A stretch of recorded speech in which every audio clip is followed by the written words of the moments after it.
ओम श्री उमा महेश्वराय नमः। उनकी जिह्वा धन्य है जो भगवान शिव की स्तुति करती हैं। वह मन सार्थक है जो शिव का ध्यान करता है। वह कान सफल हैं जो उनकी कथाओं को सुनने के लिए उत्सुक रहते हैं। और वह दो हाथ सार्थक हैं जो भगवान शिव की पूजा करते हैं। हरे कृष्णा। प्रेम से बोलिए गौरी शंकर भगवान की जय। ओम गण गणपते नमः। कान्हा जी की कृपा से आप सभी भक्तों का दिन शुभ और मंगलमय हो। भोलेनाथ की कृपा आप सभी भक्तों पर बनी रहे। आज पौष मास की अमावस्या तिथि है। सनातन धर्म में पौष मास की अमावस्या का विशेष महत्व है। समोवती अमावस्या का महत्व स्वयं भगवान श्री कृष्ण ने युधिष्ठिर को बताया है। ऐसा माना जाता है जो भक्त समोवती अमावस्या का व्रत रखते हैं उन्हें नैतिक और कुलीन संतान के साथ लंबी उम्र भी मिलती है। जो लोग इस दिन गंगा जैसी पवित्र नदियों में एक पवित्र डुबकी लगाते हैं, वे अपने अतीत और वर्तमान के पापों से छुटकारा पा लेते हैं। अमावस्या के दिन पवित्र नदी में स्नान करना चाहिए और साथ ही इस दिन दान करना चाहिए। पीपल के वृक्ष की उपासना की जाती है। माना जाता है कि पीपल के वृक्ष में सभी देवी देवताओं का वास होता है। इसीलिए इस दिन पीपल के वृक्ष में जल अर्पित करने से सभी मनोकामनाएं पूरी होती हैं और पितृ ऋण से मुक्ति मिलती है। पितरों की कृपा से घर परिवार में सुख समृद्धि बनी रहती है। इस दिन सौभाग्यवती महिलाएं भगवान गौरी शंकर की पूजा करके अखंड सौभाग्य की प्राप्ति की कामना करती हैं और साथ ही कथा को सुनती हैं। तो अब आइए भगवान शिव शंकर का गणेश जी महाराज का ध्यान करते हुए समोवती अमावस्या की कथा को सुनते हैं। ओम श्री गणेशाय नमः। आप सभी से निवेदन है कथा को सुनते हुए कमेंट बॉक्स में गौरी शंकर भगवान की जय जरूर लिखिए। एक साहूकार के 7 बेटे 7 बहू और एक बेटी थी। साहूकार के घर एक जोगी भिक्षा मांगने आता। जोगी को साहूकार की बहू भिक्षा तो देती और वह ले लेता, लेकिन जब बेटी देती तब वह भिक्षा नहीं लेता। कहता बेटी सुहागन तो है पर इसके भाग में दुहाग लिखा है। यह बात सुनकर बेटी को चिंता होने लगी। उसका शरीर कमजोर होने लगा। उसकी माँ ने पूछा, बेटी तुम इतने दिनों तक इतनी कमजोर क्यों होती जा रही हो? तब उसने बताया, एक जोगी भिक्षा मांगने आता है। कहता है कि बेटी तू सुहागन तो है लेकिन तेरे नसीब में दुख लिखा है। यह बात सुनकर उसकी माँ ने कहा कि मैं कल सुनूंगी। अगले दिन जब जोगी भिक्षा लेने आया तो उसकी माँ छुपकर बैठ गई। जब बेटी भिक्षा देने लगी तो जोगी ने वही बात फिर से बोली। इतनी बात सुनकर उसकी माँ बाहर निकल कर आई और बोली, एक तो हम तुम्हें भिक्षा देते हैं और तुम हमें गाली देते हो। तब जोगी बोला कि मैं गाली नहीं देता, जो सच है वही बोलता हूँ। इसके भाग में लिखा है वही कहता हूँ। माँ ने जोगी से कहा कि तुम्हें यह पता है कि इसके भाग में दुख लिखा है, तो यह भी पता होगा कि ये कैसे दूर होगा। तब जोगी बोला, 7 समुंदर पार एक सोना धोबिन रहती है जो समवती अमावस्या का व्रत करती है। अगर वह अपना फल इसे दे दे तो इसका निवारण हो सकता है, नहीं तो विवाह होकर भी इसके पति को सर पर डस लेगा। यह बात सुनकर माँ बहुत रोने लगी और सोना धोबिन की तलाश में जाने लगी। चलते चलते रास्ते में तेज धूप पड़ने लगी तो साहूकारनी एक पीपल के पेड़ के नीचे बैठ गई। उस पीपल के पेड़ में एक गरुड़ पक्षी का घोंसला था जिसमें गरुड़ का छोटा बच्चा था। साहूकारनी को घोंसले के पास एक सर्प जाता दिखाई दिया तो उसने गरुड़ के बच्चे को बचाने के लिए सांप को मारकर ढाल के नीचे रख दिया। जब गरुड़ पंछी आए तो घोंसले के पास खून देखकर क्रोधित हो गए और साहूकारनी को चोंच मारने लगे। तब साहूकारनी बोली, मैंने तो तुम्हारे बच्चों की जान बचाई है। यह सर्प तुम्हारे बच्चे को डसने वाला था, मैंने इसे मारकर गिरा दिया। गरुड़ ने सर्प की ओर देखकर कहा कि तुमने हमारे बच्चे की जान बचाई है, अब तो तुम्हें जो मांगना है मांगो। तब साहूकारनी बोली, मुझे 7 समुंदर पार सोना धोबिन के घर छोड़कर आओ। गरुड़ ने साहूकारनी को अपनी पीठ पर बिठाकर 7 समुंदर पार सोना धोबिन के घर छोड़ आया। वहां जाकर साहूकारनी ने सोचा कि सोना धोबिन कैसे राजी की जाए।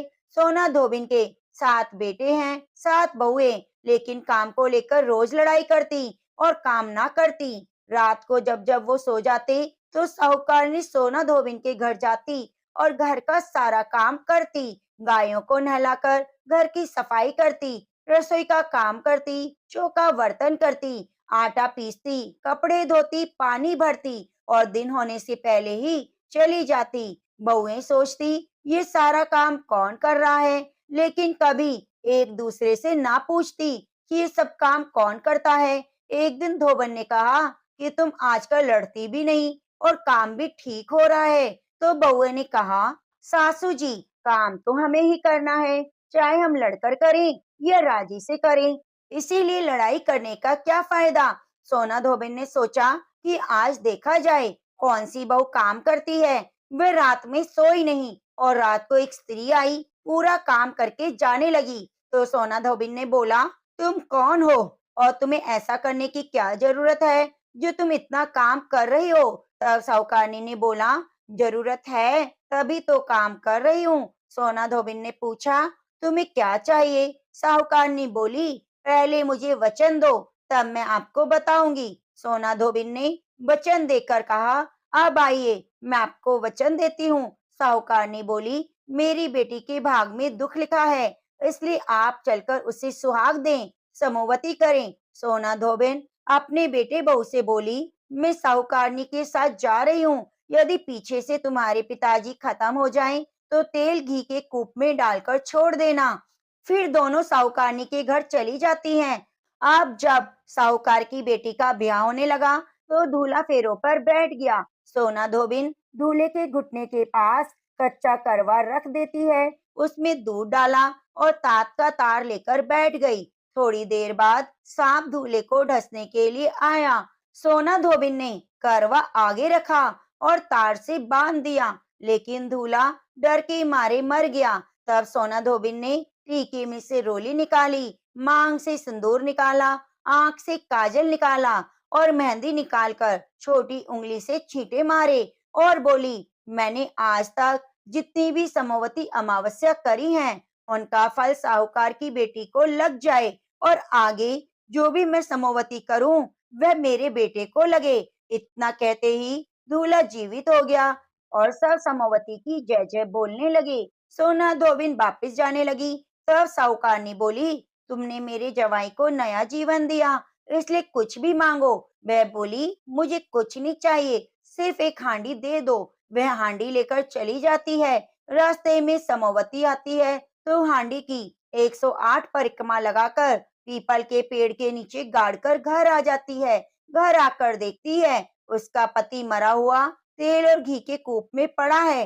तब टीके में से रोली निकालती है, मांग से सिंदूर, आंख से काजल और मेहंदी निकालकर छोटी उंगली से छींटे दिए और बोली, मैंने जो रास्ते में समवती की, उसका फल मेरे पति को लगे। इतना कहते ही उसका पति उठकर बैठ गया और घर का ज्योतिष आया और बोला कि जजमान, समवती अमावस्या को मेरे लिए क्या दक्षिणा है। सोना धोबिन बोली, मुझे तो समवती रास्ते में आई तो कुछ भी नहीं किया, जो कुछ किया पीपल के नीचे गाड़ दिया। ब्राह्मण ने जाकर खोद कर देखा तो 108 और 13 सोने के चक्कर मिले। ब्राह्मण सबको घर ले आया और बोला, ऐसी फेरी की है, और मुझे बोल दिया कि कुछ भी नहीं किया। सोना धोबिन बोली, यह तो तुम्हारे भाग से हुआ, इसलिए इसे तुम ले जाओ। ब्राह्मण बोला, मेरा तो इसमें चौथी पाती है, बाकी आपका मन हो उसे दे दो। सारी नगरी में बोल दिया कि सभी अमावस्या का व्रत करें। हे अमावस्या माता, जैसे आपने साहूकार की बेटी को सुहाग दिया, वैसे सबको देना। अमावस्या की कहानी कहने सुनने वाले को देना। तो प्रेम से बोलिए, गौरी शंकर भगवान की जय। आप इन कथाओं को बड़ी ही श्रद्धा और प्रसन्नचित मन से पूरा अवश्य सुनिए। एक समय की बात है, वनवास के दौरान भगवान राम, लक्ष्मण और सीता सहित महालय पक्ष के दौरान श्राद्ध करने के लिए गया धाम पहुंच गए। गया धाम पितरों के तर्पण के लिए एक ऐसी जगह है जहां माता सीता ने अपने ससुर राजा दशरथ का पिंडदान किया था। ऐसा माना जाता है, इस स्थान पर पिंडदान करने से पितरों की आत्मा की शांति के साथ साथ स्वयं पितरों के ऋण से भी मुक्ति मिल जाती है। श्राद्ध के लिए सामग्री जुटाने के लिए भगवान राम और लक्ष्मण नगर की ओर चले थे। उसी दौरान माता सीता ने दशरथ का पिंडदान किया था। एक पौराणिक कथा के अनुसार राजा दशरथ की मृत्यु के बाद भरत और शत्रुघ्न ने अंतिम संस्कार की हर विधि को पूरा किया, परंतु राजा दशरथ को सबसे ज्यादा प्यारे अपने पुत्र श्री राम थे। इसीलिए अंतिम संस्कार के बाद उनकी चिता की बची हुई राख उड़ते उड़ते गया के फल्गुन नदी के पास पहुंची। उस समय भगवान राम और लक्ष्मण वहां मौजूद नहीं थे। तभी सीता जी को राजा दशरथ की छवि दिखाई दी। राजा दशरथ की आत्मा ने सीता जी से अपने पास समय कम होने की बात कहते हुए अपने पिंडदान करने की विनती की। सीता माता ने राजा दशरथ की राख मिली हुई बालू को अपने हाथ में उठा लिया। वहां मौजूद एक ब्राह्मण फल्गुन नदी, गाय तुलसी, अक्षय वट और केतकी को पिंडदान का साक्षी बनाया। राजा दशरथ को पिंडदान किया। राजा दशरथ ने भी पिंडदान स्वीकार कर लिया। थोड़ी देर बाद भगवान राम और लक्ष्मण वहां पहुंचे। तब सीता माता की इस बात पर श्री राम को यकीन नहीं हुआ। इसके बाद भगवान राम को क्रोधित देखकर ब्राह्मण फल्गुन नदी, गाय केतकी ने झूठ बोलते हुए कि इस बात से इनकार कर दिया, जबकि अक्षय भट्ट ने सच बोलते हुए सीता माता का साथ दिया। ऐसे में सीता माता ने क्रोधित होकर चारों जीवों को श्राप दे दिया।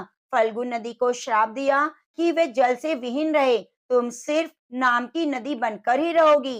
केतकी को श्राप दिया कि तुम्हारा फूल किसी भी पूजा में काम नहीं आएगा, इसीलिए केतकी का फूल पूजा पाठ में चढ़ाना वर्जित है। गाय और ब्राह्मण को श्राद्ध में पुनः साक्षी बनने का श्राप दिया और अक्षयवट को वरदान दिया कि तुम्हारी आयु दीर्घायु होगी और जो पतिव्रता स्त्री तुम्हारी पूजा करेगी उसकी पति की भी दीर्घ आयु होगी। एक समय की बात है, एक राजा महल में अपने परिवार के साथ सुख पूर्वक निवास किया करता। उसका एक पुत्र था जिसका विवाह हो चुका था। राजा की पुत्र वधू ने एक दिन रसोई में रखी हुई सारी मिठाई देखी तो वह सारी की सारी मिठाई खा गई। जब उससे पूछा गया कि सारी मिठाई कहाँ गई तो उसने कहा सारी मिठाई तो चूहे खा गए। पुत्र वधू की यह बात चूहों ने सुन ली और इस गलत आरोप को सुनकर अत्यंत क्रोधित हुए। इसके बाद उन्होंने राजा की बहू को सबक सिखाने का निश्चय कर लिया। कुछ दिनों के बाद महल में कुछ मेहमान आए हुए थे। चूहों ने सोचा ये अच्छा अवसर है कि राजा की पुत्र वधू को सबक सिखाने का बदला लेने का। चूहों ने बहू की साड़ी चुराई और उसे जाकर अतिथि के कमरे में रख दिया। जब सुबह सेवकों और अन्य लोगों ने उस साड़ी को वहां पर देखा तो लोग राजा की बहू के चरित्र के बारे में बातें करने लगे। यह बात जंगल में आग की तरह पूरे गांव में फैल गई। जब यह बात राजा के कानों तक पहुंची तो उसने अपनी पुत्र वधू के चरित्र पर शक करते हुए उसे महल से निकाल दिया। राजा की बहू महल से निकलकर एक झोपड़ी में रहने लगी और नियमित रूप से पीपल के एक वृक्ष के नीचे दीपक जलाने लगी। इसके साथ ही पूजा करके गुड़धानी का भोग लगाकर लोगों में प्रसाद वितरित करने लगी। इस प्रकार कुछ दिन बीत जाने के बाद एक दिन राजा उस पीपल के पेड़ के पास से गुजरे जहां उनकी बहू हमेशा दीपक जलाया करती थी। इस दौरान उनका ध्यान उस पेड़ के आसपास जगमगाती हुई रोशनी पर गया। राजा इसे देखकर चकित रह गए। महल में वापस आने के बाद उन्होंने अपने सैनिकों से उस रोशनी के रहस्य का पता लगाने के लिए कहा। सैनिक राजा की बात मानकर उस पेड़ के पास चले गए। वहां उन्होंने देखा कि दीपक आपस में बात कर रहे थे। सभी दीपक अपनी अपनी कहानी बता रहे थे। तभी एक बोला, मैं राजा के महल से हूँ। महल से निकल जाने के बाद राजा की पुत्र वधू रोज मेरी पूजा करती है, मुझे प्रज्वलित करती है। सब अन्य दीपकों ने उससे पूछा कि राजा की बहू को महल से क्यों निकाला गया, तो उसने बताया कि एक दिन उसने मिठाई खाकर चूहों का झूठा नाम लगा दिया। इस पर चूहे नाराज हो गए और राजा की बहू से बदला लेने के लिए उसकी साड़ी अतिथि के कमरे में रख आए। यह सब देखकर राजा ने उसे महल से निकाल दिया। यह सुनकर सैनिक भी हैरान रह गए और महल वापस आकर उन्होंने राजा को पूरी कहानी सुनाई। यह सुनकर राजा को अपनी गलती का एहसास हुआ और उसने अपनी पुत्र वधू को महल में वापस बुला लिया। इस प्रकार पीपल के पेड़ की नियमित पूजा करने का फल राजा की बहू को मिला। वह अपना जीवन आराम और खुशी से व्यतीत करने लगी। तो प्रेम से बोलिए, भोलेनाथ की जय, माँ पार्वती की जय। अब आप सुनेंगे सभी दुखों को नष्ट करने वाली, सुख प्रदान करने वाली भगवान शिव की कथा। नारद जी ने एक बार भोलेनाथ की स्तुति करके पूछा, प्रभु आपको प्रसन्न करने के लिए सबसे उत्तम और सुलभ साधन क्या है? हे त्रिलोकीनाथ, आप तो निर्विकार और निष्काम हैं। आप सहज ही प्रसन्न हो जाते हैं।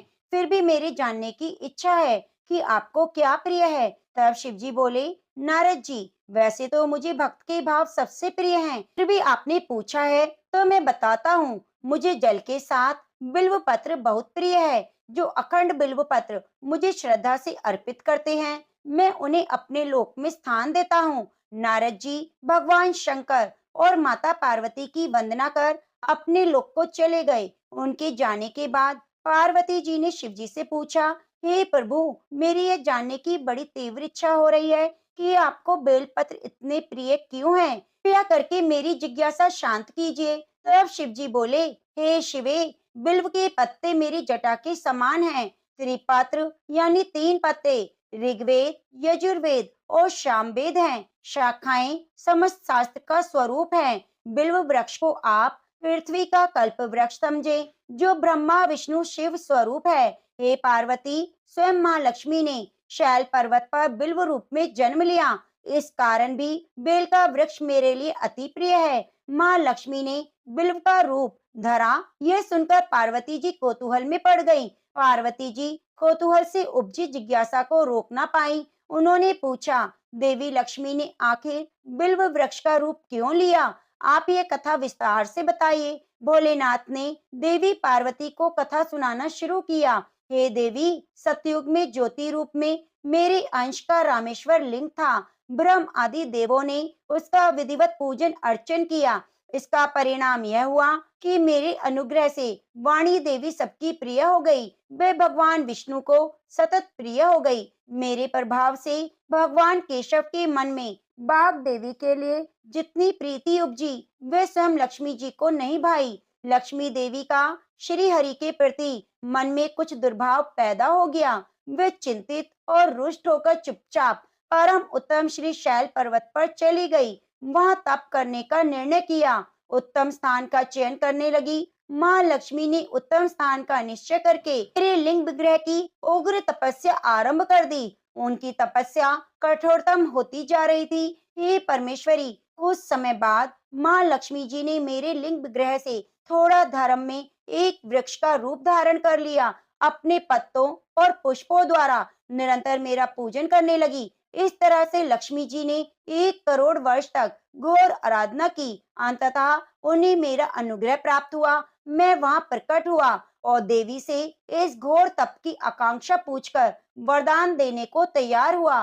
महालक्ष्मी ने मांगा कि श्री हरि के हृदय में मेरे प्रभाव से बाघ देवी के लिए जो स्नेह हुआ है, वे समाप्त हो जाए। शिव जी बोले, मैंने महालक्ष्मी को समझाया कि श्री हरि के हृदय में आपके अतिरिक्त किसी और के लिए प्रेम नहीं, बाघ देवी के प्रति उनका प्रेम नहीं अपितु श्रद्धा है। यह सुनकर लक्ष्मी जी प्रसन्न हुई और पुनः श्री विष्णु जी के हृदय में स्थित होकर उनके साथ विहार करने लगी। पार्वती जी माँ लक्ष्मी के हृदय का एक बड़ा विकार दूर हुआ। इस कारण हरिप्रिया उसी वृक्ष रूप में सदा के लिए अतिशय भक्ति से भरकर यत्न पूर्वक मेरी पूजा करने लगी। हे पार्वती, इसी कारण बिल्व का वृक्ष, उसके पत्ते, फल, फूल आदि मुझे बहुत ही प्रिय हैं। मैं निर्जन स्थान में बिल्व वृक्ष का आश्रय लेकर रहता हूँ। बिल्व वृक्ष को सदा तीर्थ मानो, सभी देवों में देव मानो, इसमें तनिक भी संदेह नहीं। बिल्व पत्र, बिल्व फूल,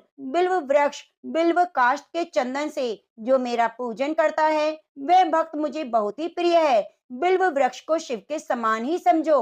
वह मेरा शरीर है। जो बिल्व पर चंदन से मेरा नाम अंकित करके मुझे अर्पण करता है, मैं उसे सभी पापों से मुक्त करके अपने लोक में स्थान देता हूँ। हे देवी, उस व्यक्ति को स्वयं लक्ष्मी जी भी नमस्कार करती हैं, जो बिल्व से मेरा पूजन करता है। जो बिल्व मूल में प्राण छोड़ता है, उसको रुद्र देह प्राप्त होती है, और ऐसे मनुष्य पर माँ लक्ष्मी की कृपा सदा बनी रहती है, और साथ साथ भगवान नारायण की भी कृपा प्राप्त होती है। तो प्रेम से बोलो, लक्ष्मी नारायण भगवान की जय हो।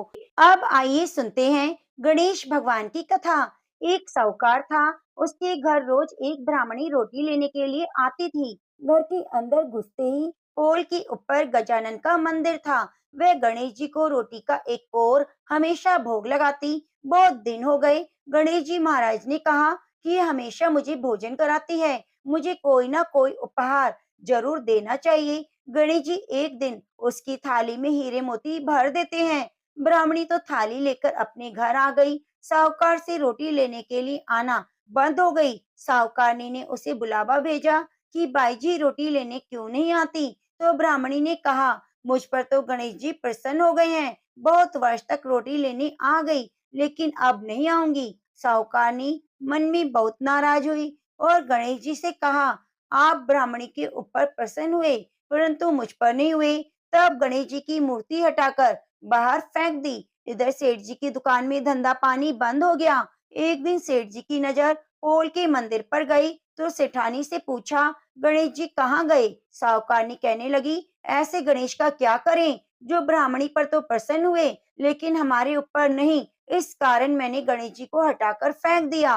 तब सेठ जी ने कहा, यह तुमने क्या किया, मेरा तो व्यापार धंधा चलना बंद हो गया। गणेश जी तुमने कहाँ फेंके, जल्दी बताओ, मैं उन्हें वापस लेकर आता हूँ। साहूकार जी वापस से गणेश को लेने के लिए गए, तो गणेश जी इतने भारी हो गए कि वे उठे ही नहीं। साहूकार ने कहा, मुझसे गलती हो गई, आप मेरे घर पधारिए। गणेश जी तो गणेश जी हैं, वे और भारी हो गए और कहा, मैं तो नहीं चलूंगा, पहले साहूकारनी को बुलाओ, मुझसे माफी मांगे तो मैं चलूंगा। और कहा कि मुझे हमेशा सवा सेर का चूरमा भोग लगाए तो मैं चलूंगा। साहूकार साहूकारनी को लेने के लिए गए। साहूकार साहूकारनी को लेकर आए और माफी मंगवाई, सवा सेर का चूरमा चढ़ाने की हामी भरी। तब साहूकार और साहूकारनी ने गणेश जी को वापस घर लाकर ओल में बैठा दिया। ऐसा करने से साहूकार का व्यापार फिर से चलने लगा। गणेश जी महाराज जैसे अपने साहूकार साहूकारनी पर प्रसन्न हुए, वैसे सभी पर होना।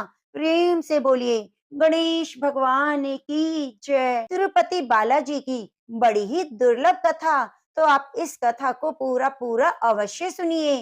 तो प्रेम से बोलिए, तिरुपति बालाजी की जय। बालाजी मंदिर भारत का एक प्रसिद्ध मंदिर है, और इस मंदिर में भगवान विष्णु के एक अवतार स्वामी वेंकटेश्वर विराजमान है। इसी वजह से मंदिर को प्रसिद्ध रूप से स्वामी वेंकटेश्वर मंदिर के नाम से जाना जाता है। भगवान वेंकटेश्वर को विष्णु जी का एकमात्र उस रूप से जाना जाता है, जिन्होंने कलयुग के कष्टों से लोगों को बचाने के लिए अवतार लिया। एक बार सभी देवताओं ने मिलकर एक यज्ञ करने का निश्चय किया। यज्ञ की तैयारियां पूर्ण हो गई, तभी वेद ने एक प्रश्न किया, तो एक व्यवहारिक समस्या आ खड़ी हुई। ऋषि मुनियों द्वारा किए जाने वाले यज्ञ का भविष्य तो देवगण ग्रहण करते थे, लेकिन देवों द्वारा यज्ञ की पहली आहुति किसकी मानी जाएगी, सर्वश्रेष्ठ देव का निर्धारण जरूरी था। तो फिर अन्य सभी देवों को यज्ञ भाग प्रदान करें। ब्रह्मा विष्णु महेश परमात्मा थे, इनमें श्रेष्ठ कौन है, इसका निर्णय आखिर हो तो कैसे हो। भृगु जी ने इसका दायित्व संभाला। वे देवों की परीक्षा लेने चले। ऋषियों से विदा लेकर वे सर्वप्रथम अपने पिता ब्रह्मदेव के पास पहुंचे। ब्रह्मा जी की परीक्षा लेने के लिए भृगु ने उन्हें प्रणाम नहीं किया। इससे ब्रह्मा जी अत्यंत ही कुपित हुए, उन्हें शिष्टता सिखाने का प्रयत्न किया। भृगु को गर्व था कि वह तो परीक्षा लेने आए हैं, पिता पुत्र का आज क्या रिश्ता। भृगु ने ब्रह्मदेव जी से अशिष्टता कर दी। ब्रह्मा जी का क्रोध बढ़ गया और अपना कमंडल लेकर पुत्र को मारने के लिए भागे। भृगु किसी तरह से वहां से जान बचाकर भाग चले। इसके बाद वे शिव जी के लोक कैलाश गए। भृगु ने फिर से धृष्टता दिखाई। बिना कोई सूचना दिए, बिना शिवगणों से आज्ञा लिए वे सीधे कैलाश पहुंच गए। जहाँ शिव जी माता जी पार्वती जी के साथ विश्राम कर रहे थे। आए तो आए, साथ ही अशिष्ट आचरण भी किया। शिव जी शांत रहे, पर प्रभु ना समझे। शिव जी को क्रोध आया तो उन्होंने अपना त्रिशूल उठाया। भृगु वहां से भागे और अंत में भगवान विष्णु के पास क्षीर सागर में पहुंचे। श्री हरि विष्णु शेष शैया पर लेटे निद्रा में थे और देवी लक्ष्मी उनकी चरण दबा रही थी। महर्षि भृगु दो स्थानों से अपमानित होकर भगाए गए थे। उनका मन बहुत दुखी था और विष्णु जी को सोता देख उन्हें न जाने क्या हो गया। उन्होंने विष्णु जी को जगाने के लिए उनकी छाती पर एक लात जमा दी। विष्णु जी जाग उठे और बोले, मेरी छाती वज्र के समान कठोर है और आपका शरीर ताप के कारण दुर्बल हो गया है। कहीं आपके पैर में चोट तो नहीं आई? आपने मुझे सावधान करके कृपा की। आपका चरण चिन्ह मेरी वक्ष पर सदा अंकित रहेगा। भृगु को बड़ा आश्चर्य हुआ। उन्होंने तो भगवान की परीक्षा लेने के लिए अपराध किया था, परंतु भगवान तो दंड देने के बदले मुस्कुरा रहे थे। उन्होंने निश्चय किया, श्री हरि सी विनम्रता किसी में नहीं। वास्तव में विष्णु जी ही सबसे बड़े देवता हैं। भृगु जी ने लौटकर सभी ऋषियों को पूरी घटना सुनाई। सभी ने एक मत यह निश्चय किया कि भगवान विष्णु को ही यज्ञ का प्रधान देवता समझकर मुख्य भाग दिया जाएगा। लक्ष्मी जी ने भृगु को अपने पति की छाती पर लात मारते देखा तो उन्हें बड़ा क्रोध हुआ, परंतु उन्हें इस बात का भी शोक था कि श्री हरि ने उन्हें दंड ना दिया, बल्कि उनके चरण पकड़ लिए और उनसे क्षमा मांगने लगे। क्रोध से तमतमाई महालक्ष्मी को लगा कि जिस पति को संसार का सबसे शक्तिशाली समझती है, वह तो निर्बल है। ये धर्म की रक्षा के लिए अधर्म हो, दुष्टों का नाश कैसे करते होंगे। महालक्ष्मी ग्लानि से भर गई और उनका मन श्री हरि से उचट गया। उन्होंने श्री हरि और बैकुंठ लोक दोनों को त्याग कर निश्चय कर लिया। स्त्री का स्वाभिमान उनके स्वामी के साथ बंधा होता है। उनके समक्ष कोई स्वामी पर प्रहार करे और स्वामी प्रतिकार भी न करे, यह बात मन में कौंधी रही। ये स्थान वास के योग्य नहीं, त्याग कैसे करें? श्री हरि से ओझल होकर रहना कैसा होगा? वह उचित समय की प्रतीक्षा करने लगी। श्री हरि विष्णु ने हिरण्याकुश से मुक्ति दिलाने के लिए बड़ा अवतार लिया और दुष्टों का संहार करने लगे। महालक्ष्मी ने यह उचित समय समझा। उन्होंने बैकुंठ का त्याग कर दिया और पृथ्वी पर एक वन में तपस्या करने लगी। श्री हरि और बैकुंठ का त्याग कर महालक्ष्मी पृथ्वी पर एक वन में तपस्या करने लगी। तप करते करते उन्होंने अपना शरीर छोड़ दिया। विष्णु जी बड़ा अवतार का अपना कार्य पूर्ण कर बैकुंठ लोक को लौटे, पर लक्ष्मी जी नहीं मिली। वे उन्हें खोजने लगे। श्री हरि ने उन्हें तीनों लोकों में खोजा, किंतु तप करके माता लक्ष्मी ने भ्रमित करने की अनुपम शक्ति प्राप्त कर ली थी। उसी शक्ति से उन्होंने श्री हरि को भ्रमित कर रखा था। आखिर श्री हरि को पता लग ही गया, लेकिन तब तक वह अपना शरीर छोड़ चुकी थी। दिव्य दृष्टि से उन्होंने देखा कि लक्ष्मी जी ने चोल राजा के घर में जन्म लिया है। श्री हरि ने सोचा, उनकी पत्नी ने उनका त्याग सामर्थ्यहीन समझने के भ्रम में किया, इसलिए वह उन्हें पुनः प्राप्त करने के लिए अलौकिक शक्तियों का प्रयोग नहीं करेंगे। महालक्ष्मी ने मानव रूप धरा तो अपनी प्रिय पत्नी को प्राप्त करने के लिए साधारण मानवों के समान व्यवहार करेंगे और महालक्ष्मी जी का हृदय और विश्वास जीतेंगे। भगवान ने श्रीनिवास का रूप धरा और पृथ्वी लोक पर चोल नरेश के राज्य में निवास करते हुए महालक्ष्मी से मिलन के लिए उचित अवसर की प्रतीक्षा करने लगे। वहां के राजा निसंतान थे। उन्होंने सुखदेव जी की आज्ञा से संतान प्राप्ति यज्ञ किया। यज्ञ के बाद यज्ञशाला में राजा को हल जोतने को कहा गया। राजा ने हल जोता तो हल का फल किसी वस्तु से टकराया। राजा ने उस स्थान को खोदा तो एक पेटी के अंदर सहस्त्र दल कमल पर एक कन्या विराजमान थी। वह महालक्ष्मी जी थी। राजा के मन की मुराद पूरी हुई, क्योंकि कन्या कमल के फूल में मिली थी, इसलिए उनका नाम पद्मावती रखा गया। पद्मावती नाम के अनुरूप ही रूपवती और गुणवती थी। साक्षात लक्ष्मी जी का अवतार पद्मावती विवाह के योग्य हुई। एक दिन वे बाग में फूल चुन रही थी।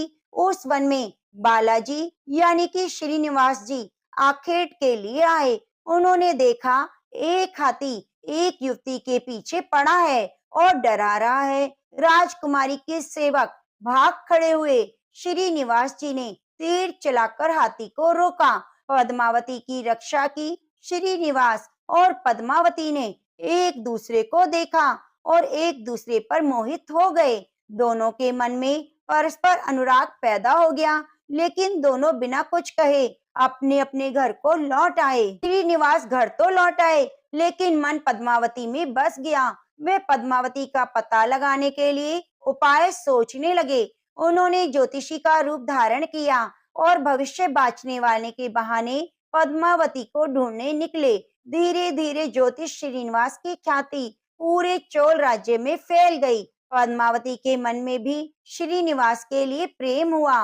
वे उनसे मिलने को व्याकुल थी, किंतु कोई पता ठिकाना न होने के कारण उनका मन चिंतित था। इस चिंता और प्रेम भ्रम में उन्होंने भोजन, श्रृंगार आदि सभी का त्याग कर दिया। इसके कारण उनका शरीर कृशकाय होता चला गया। राजा से पुत्री की यह दशा देखी नहीं जा रही थी। वह चिंतित थे। ज्योतिषी की प्रसिद्धि की सूचना राजा को भी हुई। राजा ने ज्योतिषी श्रीनिवास को बुलाया और सारी बात बताकर अपनी कन्या की दशा का कारण बताने को कहा। श्रीनिवास राजकुमारी का हाल समझने पहुंचे तो पद्मावती को देखकर प्रसन्न हो गए। उनका उपक्रम सफल रहा था। उन्होंने पद्मावती का हाथ अपने हाथ में लिया। कुछ देर तक पढ़ने का स्वांग करने के बाद बोले, महाराज, आपकी पुत्री प्रेम के भ्रम में जल रही है। आप इसका शीघ्र विवाह कर दें तो स्वस्थ हो जाएगी। पद्मावती ने अब श्रीनिवास की ओर देखा तो देखते ही पहचान लिया। उनके मुख पर प्रसन्नता के भाव आए और वह हंसी। काफी दिनों बाद पुत्री को प्रसन्न देख राजा को लगा कि ज्योतिष का अनुमान बिल्कुल सही है। राजा ने श्रीनिवास से पूछा, ज्योतिष महाराज, यदि आपको पता है मेरी पुत्री प्रेम के विरह में पीड़ित है, तो आपको यह भी सूचना होगी कि मेरी पुत्री को किससे प्रेम हुआ है। उसका विवाह करने को मैं तैयार हूँ। आप उसका परिचय दें। श्रीनिवास ने कहा, आपकी पुत्री एक दिन वन में फूल चुनने गई। एक हाथी ने उन पर हमला किया तो आपकी सैनिक और दासियां भाग खड़ी हुई। राजकुमारी के प्राण एक धनुर्धर ने बचाए। राजा ने कहा, हाँ, मेरे सैनिकों ने बताया था।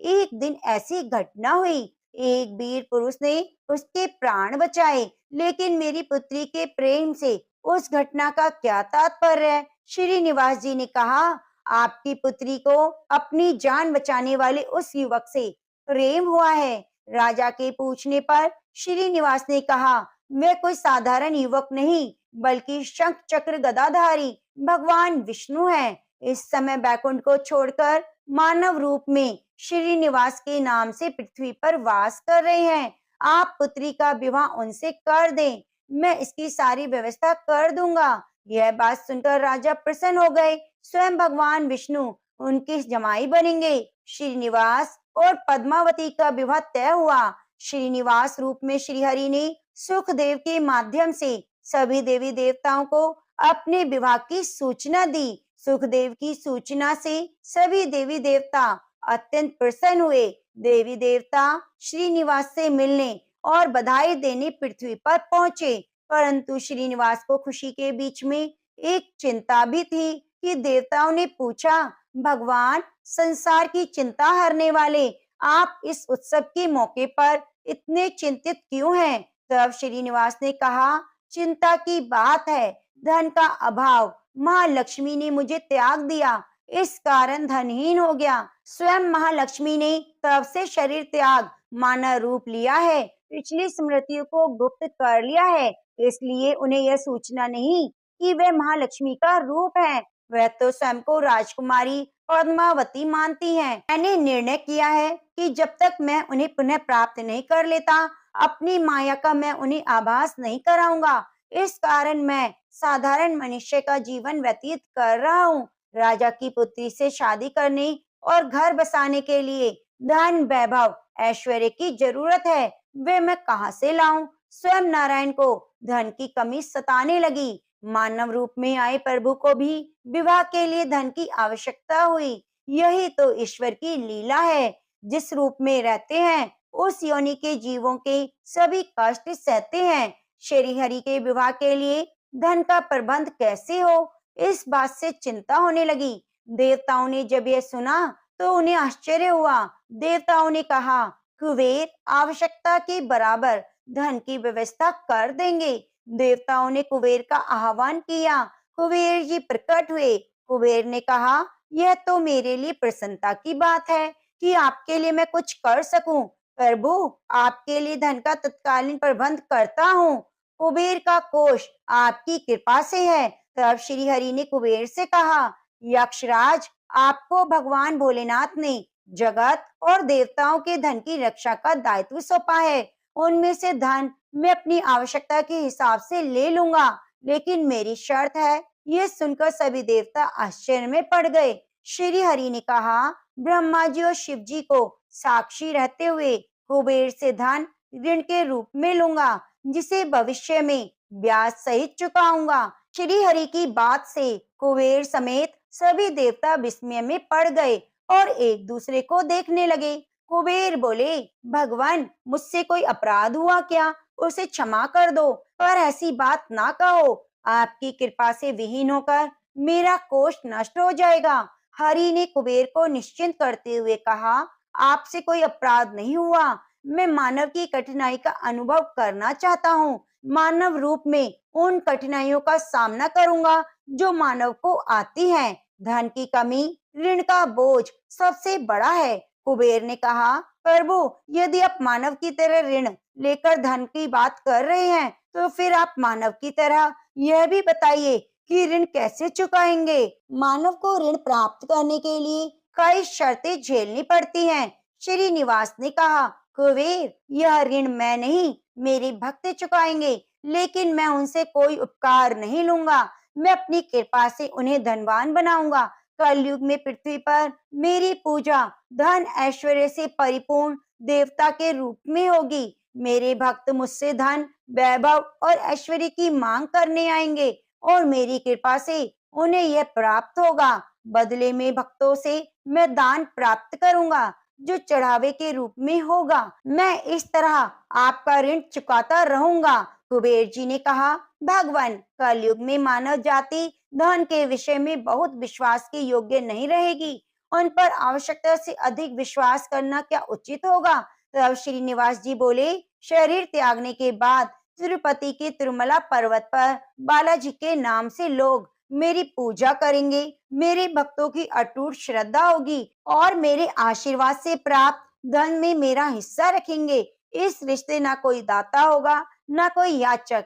हे कुबेर, कलयुग के आखिर तक भगवान बालाजी धन ऐश्वर्य वैभव के देवता बने रहेंगे। मैं अपने भक्तों को धन से परिपूर्ण करूंगा, तो मेरे भक्त दान से न केवल मेरे प्रति अपना ऋण उतारेंगे, बल्कि मेरा ऋण उतारने में भी मदद करेंगे।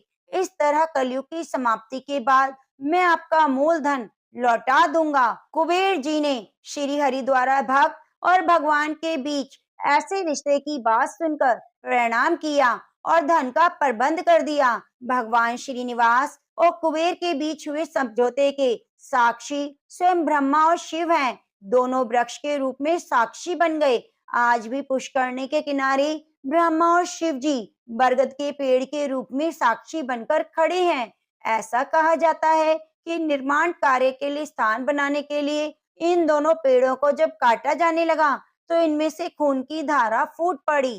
पेड़ काटना बंद करके उनकी देवता की तरह पूजा होने लगी। श्रीनिवास और पद्मावती की शादी पूरे धूमधाम से हुई, जिसमें सभी देवता गण पधारे। भक्त मंदिर में दान देकर भगवान पर चढ़ा ऋण उतार रहे हैं, जो कलयुग के अंत तक जारी रहेगा। तो प्रेम से बोलिए, लक्ष्मी नारायण भगवान की जय।